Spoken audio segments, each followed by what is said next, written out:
Hello everyone and welcome back guys to round 18 of season 3 of our F1 2020 My Team career mode, where today we're here back for the Japanese Grand Prix. Now obviously if you missed out on the last one that went live on Sunday from the Russian Grand Prix, I would definitely recommend going back and checking it out, as well as if you head over now to the community page on this channel. The driver vote for our teammate for Season 4 is now open. It'll be open until when the Brazilian Grand Prix video goes live, so in 4 races time, so just under a week, if I can maintain a decent upload schedule. So obviously have your say on who you want to see alongside us ready for Season 4 as well. But obviously if you missed out from the Russian Grand Prix, we finally got some rule changes confirmed as well for Season 4. I will reveal those in 3, 2, 1 now. We're going to have 3 departments changed ready for the new year. You can see we've upgraded a few bits and pieces from the chassis and the aero. We do need to do some durability upgrades as well at some point, but over the next couple of episodes we're just going to keep banking up those R&D points and then spending them all at the end of the year there. World Championship wise though, just 21 points now separate myself and George Russell with 5 to go. The team's on 699 points in the Constructors' Championship as well. But anyway, let's dive in then here to one of Formula One's old school circuits. We're here at Suzuka.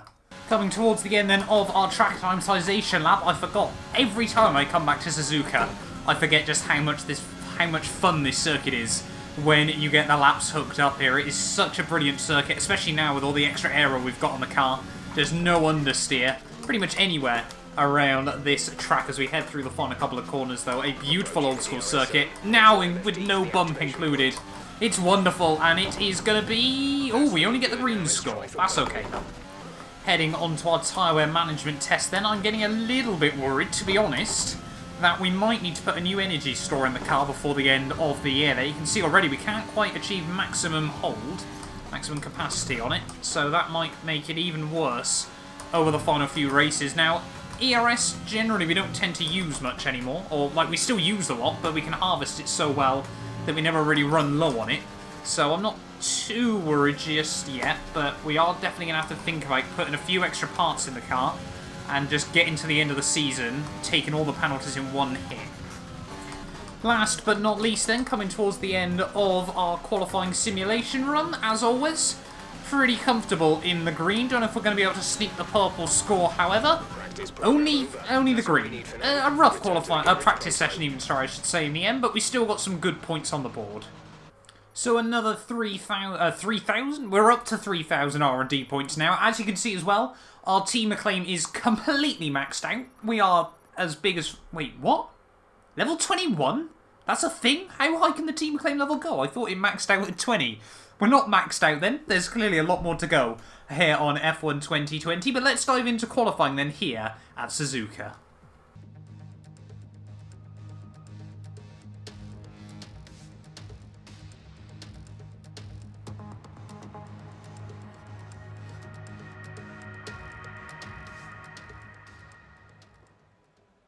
So heading out then into qualifying for the Japanese Grand Prix, it looks like pole is going to be a low 23, perhaps a high 22, depending on what we can get done. You can notice as well, I'm not actually going to try and qualify on the medium compounded tyres. It is meant to be an incredibly wet race around Suzuka tomorrow, so there is no point doing that run on the mediums. If by some miracle it gets dry towards the end of the race, then we may as well have the extra set they're ready to go. But anyway, just making a little mistake through the first few corners. Luckily, as long as we don't make any others around the lap, we should still be able to sneak through into Q3, but it doesn't set us up with the most confidence in the world. The back end's feeling a little bit skittish around this track. It is very demanding on the rear tyres. On a qualifying run there, as you can just see, getting a little bit of a slip up as we head under the bridge into the... I don't know why that's called the tunnel, but that's just a hairpin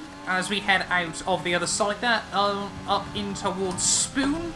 Let's see if we can just keep the rest of the lap nice and tidy there. Stroll on a 25.8. We're going to be looking to be, well, including that mistake, probably still about a second and a half quicker than that. As you can just see there, how much the back end is all over the shop as we try to put the power down as we head in through Sector 3. We're at 1.3 up at the moment, but Sector 3 we do seem to be strong in comparison to most of the AI. Brake just at the 100-meter board there. A little bit of a snag brake. This hasn't been a particularly good lap. In the end, we might have to go out for another one. Down towards the finish line, though, it's going to be a 24-2. We're still quicker than Bottas. That should get us through quite comfortably still. So there we go then, Q2 done and dusted. George Russell of 23.7 on the mediums is rather good going. Again, not really too sure why everyone's decided to qualify on those medium compounded tyres, but if by some miracle the rain doesn't arrive tomorrow, then they're probably looking in very, very good stead there. No real surprises. The usual 9 and then one of the McLarens. It's Lando this time around there, but a very, very bunched up qualifying session in the end. But we've got a couple of chances to make this happen. Let's dive into Q3 then here at Suzuka. Here we go then, ready for our first Q3 run here at Suzuka. Like I said, we're going to be aiming for a low 23, as that's not really the way you want to start a lap around this circuit. Hopefully it shouldn't cost us too much time in the grand scheme of things here. But yeah, low 23, if we could sneak a high 22, I'd be rather happy with that. And still just making so many mistakes at the moment. No idea how we kept that point in the right way after all of that. This lap's probably then just going to be our banker, see roughly where we are. But plenty of time already to pick up with. On the first sector, what is that? Why is the back end this weekend suddenly so bad? Well, that's our first run done and dusted then. Now we only get one more chance to make it happen. Here we go then, one more chance to make this lap a reality here. The back end has been incredibly skittish all qualifying session. Hopefully that's not a bad omen for the race tomorrow. But George, he's done a 22.7 and he is done with qualifying. So that's the target to beat. We're going to need an absolute worldie of a lap if we can even get close to that. But hopefully no more wheel spin, no mistakes. We'll see what we're capable of. Down in towards the first corner. Just probably going to have to concentrate a little bit more to make sure this lap there's no slip-ups, no mistakes. Through the first sector, nice and tidily, leaving it in 5th gear through a lot of this. Actually just revving it out there, wasn't expecting to quite do that. Roll on the power nicely on the exit this time round. How far off George are we? We're 3/10 up on Albon, that doesn't really help us all too much. So far the laps felt tiny. We weren't purple in Sector 1, but we haven't been at any point during this session. George just seems to have a little bit more pace through that first sector. Ease on the power as we head out of the hairpin there. That lap was a whole lot better so far than any of our previous ones. Now we're going to make sure we nail Spoon on the anchors at the 50-meter board. Down 3 gears, down another one, just to get you rotated through to the exit. Use the AstroTurf as we head out down in towards the start-finish of the final couple of corners of the lap, through the other start-finish straight around this circuit, through infamous 130R, 206 miles an hour, completely pinned. Brake just before the 100th, one more Casio triangle to go. Ride the curb in on the exit, try to avoid the wheel spin. It's been pretty much a perfect lap for ourselves. 22.9. Well, I'm very, very happy we got under the 23s, but gutted that we couldn't beat George there in the end. That was all we could get out of the car, though. With qualifying finished, it's time to remind ourselves of our top 3. Russell, Mr. Monaco, and Lewis Hamilton. With qualifying wrapped up, we now have our grid lineup for the big race tomorrow. Be sure to join us then for what will no doubt be a fantastic race. So there we go then, qualifying done and dusted, and both of us get into the 122s, which seems insane around Suzuka. That Hamilton P3 ahead of Verstappen, Bottas, Charles Leclerc, both Red Bulls, Norris and Esteban Ocon. But like we said, the race tomorrow is meant to be very, very wet. We think we've had at least one changeable conditions Japanese Grand Prix in the past, but if we can get away with a win here today, we will be looking very, very good in the championship battle. If George wins it, however, things are looking wide open with 4 to go. Let's dive in then here. For round 18 of the season, it's time for the Japanese Grand Prix. Welcome along then to the magnificent Suzuka International Circuit, a stone's throw away from Ise Bay in the beautiful Japanese countryside. What surprises lie in wait for us today in the Japanese Grand Prix? We're southwest of the city of Nagoya today at a wet and windy Suzuka circuit. 3.6 miles and 18 corners make up a lap here, with Sector 1 likely to prove especially difficult in these conditions. We should see overtaking into turns 1 and 16 today, and maybe a few Kobayashi-style dives into the hairpin as well. Joining me for today's race once again is Anthony Davidson. Now, I want to ask you about Lando Norris. There's a new gearbox in the back of that car, which means a grid penalty, and hopefully some excitement as they make their way through the field. Well, at the end of the day, it's always better to take some pain now than parking it up halfway through the Grand Prix. Let's just hope they can put that new gearbox to good use and get the results they're looking for.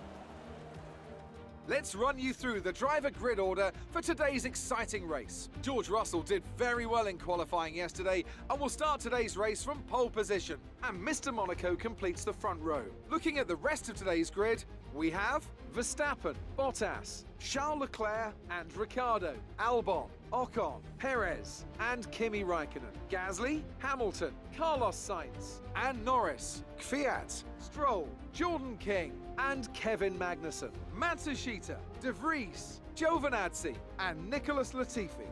It's almost time for those 5 red lights to go out. Then let's see who can prevail today. Let's push for another podium this weekend.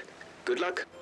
So here we are then on the grid, ready for the Japanese Grand Prix, round 18 of the season, and it is looking like a very, very soggy track here today. It is going to be a full wet race as well. That doesn't bode well for ourselves based on how loose the rear end was during qualifying yesterday. But hopefully we can keep it clean, keep it tidy, and get to the checkered flag with a good result. We certainly aren't going to need much fuel in the car this weekend. We're going to run a very, very aggressive 2.5 laps under fueling here. But a simple one-stop as well. I don't think the weather's likely to change over the course of this race. We're going to up the front wing by 1 click as well. But yeah, I think we're just going to have to dive into it then here for the Japanese Grand Prix. If we can beat George today, like I said, we are looking rather feisty in the title battle. But if George can get another win, it is wide open with just 4 races to go. We're ready then. Round 18 of the season here from the infamous, iconic Suzuka circuit. The 5 red lights are coming on now. 5 red lights. And it is lights out, and away we go. George initially responds well to lights, but he's going to cover us off as we head down in towards turn 1. Easing on the power as we head down in towards the first corner for the first time in this race. Remember, one of the other races we did in, well, the damp this year was obviously the French Grand Prix, and we went from right at the front to right at the back on the opening lap around that circuit here. But yeah, George looking rather quick this weekend. No confident. We're definitely going to have to avoid the curbs. They're proper old school ones around here. None of these flat curbs that you get nowadays on Formula 1 tracks. But George Russell got off to a perfect little start there as we head out of Sector 1. Got a better start than myself and leads the way as we head under the bridge for the first time. But we have held on to P2, which, rather worrying for us, is actually quite a good result in the end. The last couple of races we've found likes of Bottas and others to be rather feisty and able to get around ourselves on lap 1. So to be able to hold on to P2 is rather good as we head down in towards Spoon for the first time. We have got to be careful of that energy store over the course of this weekend. We might have to take some penalties before the next Grand Prix. I think we're at Mexico.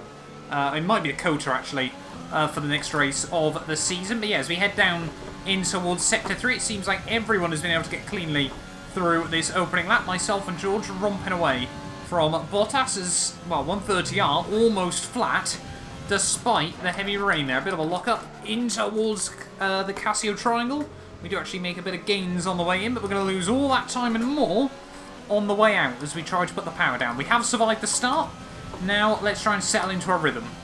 Coming towards the end of lap 2, though, George Russell, he is looking like a man on a mission at the moment, pulling out another second on that lap. He definitely seems to be a little bit more confident in the traction zones there. We do go quickest through Sector 3, but it's that horrible psychological warfare at the moment where I don't want to take any risks because I've got the championship lead. George Russell needs to go for him if he still wants to remain in this title fight. It mathematically couldn't be over, I think, until after the next Grand Prix. But still, George Russell, he knows he's got a great chance to bring himself closer to this battle once again. So that's interesting then from the team. Inters might be viable then at some point during this Grand Prix, so it might be worth trying to keep these wet tyres in as best nick as possible for as long as possible here. George, though, he's a man on a mission right now. He's just pulling out lap after lap at the moment, and even if we wanted to do something, there's very little we can do to try and close up the gap as we run a bit wide that time round through 130R. That is just how hard we're both pushing at the moment as we try to get the car rotated through the final couple of corners. Really difficult to try and put the power down. Out towards the finish line, the gap is 4.5 seconds at the moment. We are trying to give it everything, but George looks completely in control. But a safety car at some point could very easily change that. I feel like at the moment we would be quicker in an actual boat. We're just losing so much time to George lap after lap. The guys behind, like the likes of Bottas and the Ferraris, are closing back in on us at the moment through the first sector. I've got no idea what more we can do to try and get more out of the car. I've just got no faith in the rear end. The energy store is just getting absolutely destroyed as well. We're down to about 90% maximum capacity now. I'm trying to use as much of it as I can, because the team is saying obviously the more energy we hold on to, the more damaged it's going to get quicker. But at the moment, it really isn't looking good for us. We need a safety car at some point to potentially bring George back to us. But I think it's already looking like one of those days where we just got to try and bring home as many points as we can, taking as few risks as we can. Looking at the timings, then at the moment, it seems like we lose all of our time in Sector 1 to our teammate George Russell here, up until about the hairpin, and then we actually claw back a few tenths lap after lap here, so it's really frustrating, the fact that we just can't seem to find any more time in these first few corners of the lap. I'm doing everything I can. I'm trying different lines, different strategies, everything to see if we can close up some of the gap, but he just seems to be so superior on the traction through these corners. You can just watch the delta go up, and then look at that, just a wash of understeer as we head out of the corners there, and you can see, yeah, that gap just opens up by a second, lap after lap, no matter what we do there, and you can see it just works the other way as well. The AI in the wet seems to be really OP as we get a huge amount of wheel spin under the tunnel, up in towards Kobayashi's overtaking corner. Let's see if we can just roll on the power on the exit. No throttle there, and it's still just lighting up the rear wheels. This lap has been one of the worst that we've done so far. In all honesty, as you can tell by the delta, I don't think it's ever going to get dry enough for the intermediate compounded tyres there as we head down through Spoon. Let's see if we can roll on the power nicely out of here. Obviously, luckily, the AI haven't got any DRS to try and capitalise with as well, and obviously our top-end speed, relative to most of the field, is still very difficult to counterbalance here. Through 130R, once again, we've been a little bit quicker through there than most of the other cars, but I feel like the closest example to this was Mercedes back at Monaco 2016, where, although obviously you had Ricciardo in the battle as well for the race victory, not quite like that, but George Russell seems to be doing his best Hamilton impression and out in front fighting for the win, whilst his teammate, in a car that, again, should be fighting for the win, struggles to defend from the rest of the pack. I really don't know whether we should just gamble at the pit stops and go onto a set of the intermediate tyres. So the team is still saying full wet, so I should probably be trying to use a little bit of rich revs down the straightaways, just try and gain something back on George Russell, because we have been able to, well, save near enough 2 laps of fuel in just half of this Grand Prix under. So we certainly aren't going to struggle with fuel at the end of this, but yeah, we just need to think about absolutely everything. Think of ourselves 3 little chunks of time around this circuit, because otherwise at the moment we are getting absolutely slaughtered by George Russell. I've got no idea how he's finding the grip in the car to find all this time. I'm sure he's felt the same way about us at some points during this season.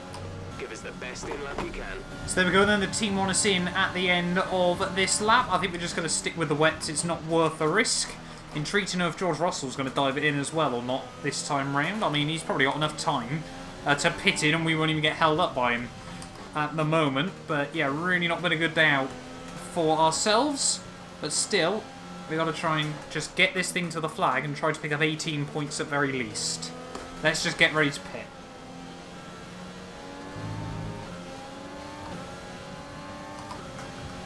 Strategy is available on the MFD. Oh, as soon as we say that, the team recommended a new strat. They're saying Inters is the way to go, as instantly we make a mistake, and that's going to allow Bottas straight past us as we head in towards the hairpin there. So Bottas at half race distance, has been able to sneak past us there as the team distracted us with a new race strat. Come on, get up the gears.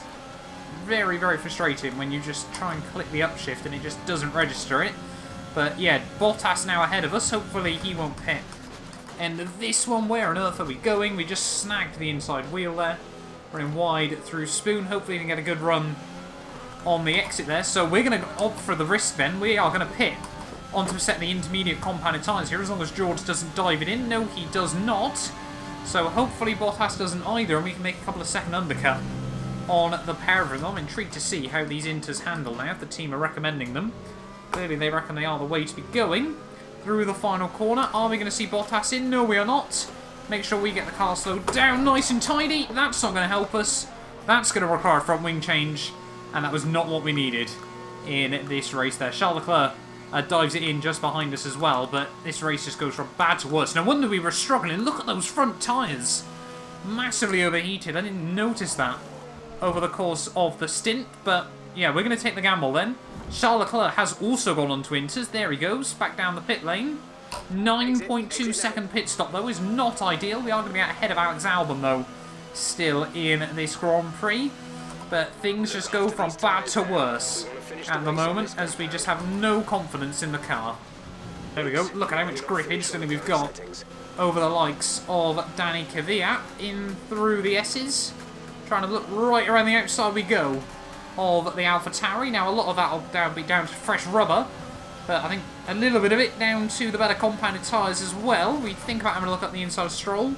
In towards the first Degner, down through the second. Look at that, just all over the back of him, as we're trying to lose as little time as possible. We're going to get a bit of a run, and Stroll, ooh, a bit of a wobble. He tries to keep the nose at the inside, but we slam the door shut. George into the pits as well, as Charles Leclerc is getting held up behind Kimi Räikkönen here. It's all getting a little bit exciting as we cross over the halfway stage in this race.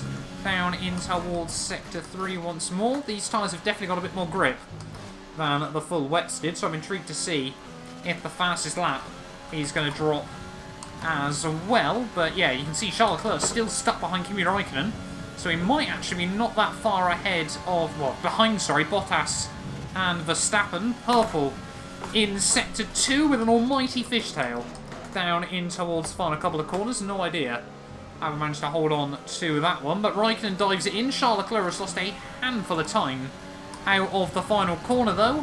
It looks like the other Ferrari of Verstappen and Bottas is still going to be out in front. We set 2 purple sectors, though.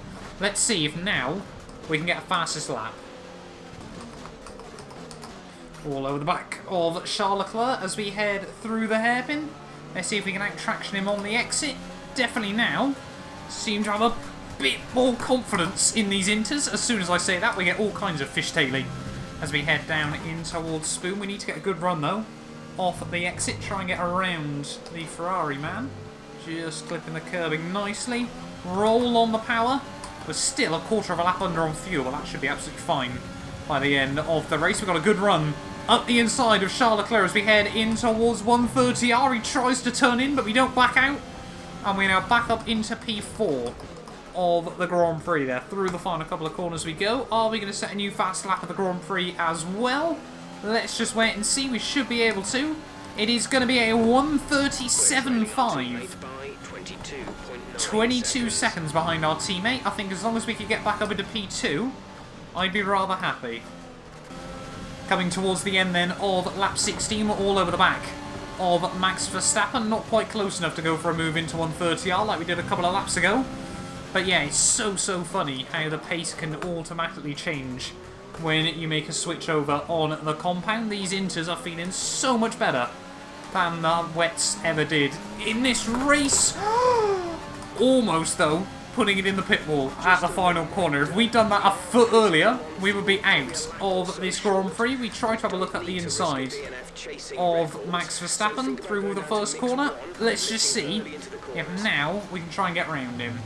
I think Jeff was going on about the fuel. We certainly don't need to worry about that just yet. In this race, we need to worry about trying to get around Verstappen and Bottas here, as we just sat all over the back of him. Obviously, Verstappen a Grand Prix winner this year, but I think he's going to need a miracle if he make it too. Oh, then second time's a charm. Let's see if we can get a run on Max Verstappen as we head back down in towards Spoon this time round. We get very, very close. We show the nose. But I don't think you're ever going to be able to bait Verstappen into making a mistake here. See if we can get a run out of here in towards 130R once again. We just seem to be able to get so close down the straights, but the Ferrari just has enough top end that we can't make anything work through 130R once more. Are we going to have to send it in towards the final couple of corners? Yes, we are. Not often do you get a dive bomb opportunity on Verstappen, but we've made it work. And we are now back up onto the podium in this Grand Prix. George Russell, 22 seconds at the road. I think to be able to take that time out of him in 10 laps is going to be optimistic. But if we get a safety car now, I don't think that would hamper our chances too badly in this race. Through the first corner, Bottas 2.5 seconds up the road. Let's just monitor the gap. End of lap 18 now at 2/3 race distance. It's going to be another fastest lap of the Grand Prix by another second we're able to find on that lap there. So we are taking about a second a lap out of our teammate George Russell in this Grand Prix. And it's just so weird how making that switch, the rain hasn't really changed that much. But had we started on inters, had we pit early on inters, how differently this race could have been. But we've got to try and get around Bottas first of all. And then we can worry about seeing if we can take any time out of George and praying that we get a safety car. Let's just see then if Bottas's Mercedes is even more difficult to get past down the straights than Max Verstappen's Ferrari. We get a really, really good run actually as we head out down towards 130R, and the answer is no. The Mercedes is definitely not running as high top end. What on earth is Bottas doing? It's where he just turned into us there as we head in towards 130R. Contact at 200 miles an hour in the rain. Not quite what you want in your modern Formula 1 car. But anyway, we're now back up into P2. We got yellow flags out. I was talking about a safety car, and it looks like Charles Leclerc is going slowly out of the final corner here. Are we going to get the miracle with 7 to go? Safety car, safety car. Yes, we are, as we run horribly wide through the first corner. Bottas stay behind us. Drop your speed. Our delta We is might have a too chance low. at this somehow. Slow your pace Somehow there might be a chance. Fine. Stay in position until the green flags. So 4 laps to go then here from Suzuka, and the safety car is going to be coming back in. We've got a sprint to the finish between myself and our teammate George Russell here as we head out of the final corner. When is George going to go? There he goes. Just ease on the power at the final corner there. We do get good traction in the end out of the final turn, but we know we've had some good pace on these inters up to this point. Could Ferrari's lack of ability to build a car that can go a full race distance potentially give us a huge swing in the Drivers' World Championship? George Russell has dominated this Grand Prix up to this point, and as we head through the S's for the first time, it looks like he wants to continue that form. I think he's led from start to now in this race. He's never really been under any sort of pressure, but we have been the quicker driver on these intermediate compounded tyres there. Naturally, in the first couple of sectors, the AI much quicker, just due to being somehow able to keep heat in their tyres by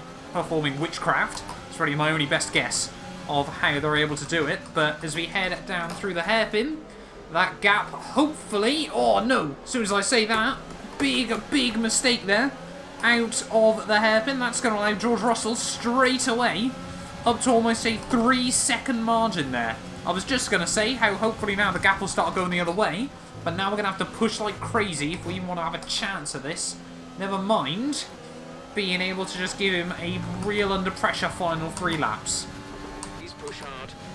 So the team are really telling us with just over 2 laps to go to push to the checkered flag. We got a lot of ERS still obviously to use like we always do. We're purple in the first 2 sectors there, and yeah, 130R now is just a blend once again on these intermediate tyres. So his track is definitely still getting quicker and quicker there, as you can see through the Casio triangle. We just take a bit more time out of our teammate George Russell there. He sets a 35.5, we set a 34.5 on that lap, so the pace is there as we head in towards the final 2 laps of this Grand Prix. Unless we make a mistake, should have no pressure from the guys behind, but can we squeeze a mistake out of George Russell? He's led 26 laps of the 27 here, but will he be able to lead the final 1?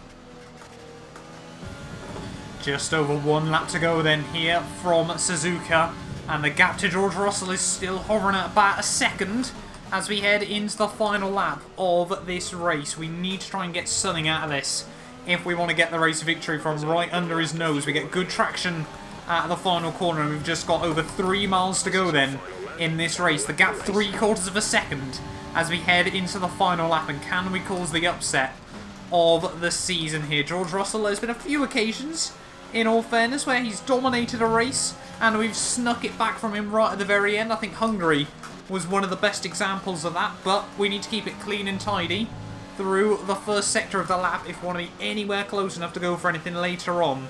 George still rather quick through this first sector, and we've got to be careful we don't overstep the mark as well. The gap stays at about 0.8 of a second. We don't get a good run out of Spoon though, down in towards 130R. We've just got a couple more corners to go in this race, and I don't think we're going to be close enough to be able to do anything here. George Russell looks as we make big gains in towards the final quarter of the entire Grand Prix. We're going to be all over the gearbox of our teammate here, but up towards the line. We're actually going to drop it over the finish line, but you cannot say we pushed to the limit there. And he's P2 at the end of the race.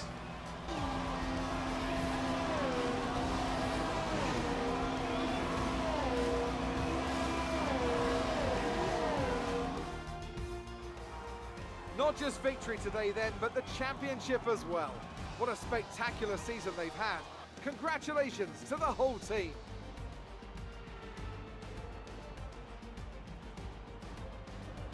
Anthony Davidson, a resounding victory today. What set them apart from the rest? Well, they clearly have a car that comes alive in the kind of conditions we were dealing with today. It's a very balanced package in the wet, and what that means is that the drivers have confidence to attack.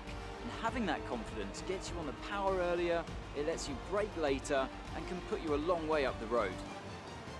Here comes your top three making their way down to the podium for what can only be described as a fantastic day for Formula One.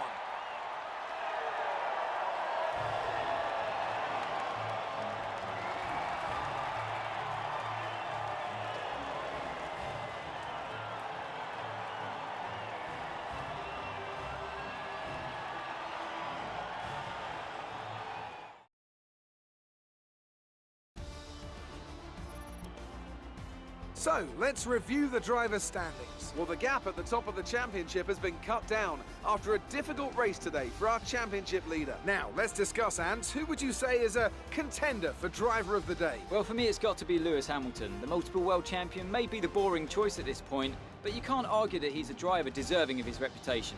Well, that was certainly an incredible weekend of racing. Be sure to join myself and Ant for more exciting Formula One action soon. So there we are then, guys, the end of the Japanese Grand Prix, and George Russell, pole position and the race of victory, led every single lap. Only just, though, at the checkered flag there, picks up the 25 points, though. P2 to P2 with the fastest lap bonus point, though, means that we only lose 6, so the gap should be 15 if my maths has not failed me there. Bottas picks up another podium ahead of Verstappen, both Red Bulls. Ocon, Hamilton doing a good job to get back up into the points there ahead of Perez and Pierre Gasly there at the end of the day. No other major surprises, I don't think. Obviously, apart from, Charles Leclerc not making it to the checkered flag there. Lando Norris, obviously, with that grid pen, wasn't able to capitalise on his good qualifying performance there. But in the championship, though, the gap 15 points now between myself and George Russell there. Ever since we left Europe, George seems to be the quicker man at the moment there. Bottas is now jumped Hamilton again up into P3 by just 1 point over his championship rival there as best of the rest there. And 6 points separate him and Hamilton, as well as obviously Max Verstappen there. Charles Leclerc just dropping back ever so slightly after that retirement there. And you can see Albon now ahead of Esteban Ocon and Daniel Ricciardo, who are still tied on 95 points apiece as well. Then no other changes in the Drivers' World Championship and no other changes in the Constructors as well. Now you can see Mercedes have about 40 points over Ferrari, who just seem to be falling back at the end of the year there. The big battle to watch out for still, I think, is Renault versus McLaren there. Just 12 points separate those two teams as well. But thank you all so much for watching this video, guys. It really does mean the world to me, the continued support on this series. 4 more rounds to go then. 3 in South America, 1 obviously in Abu Dhabi. Let's go and win this title. You guys do not want to miss it. A big thank you to our channel members for making these videos possible. You can be featured in these end clips as well as granted access to some other exclusive perks for just £1 a month by clicking the join button below.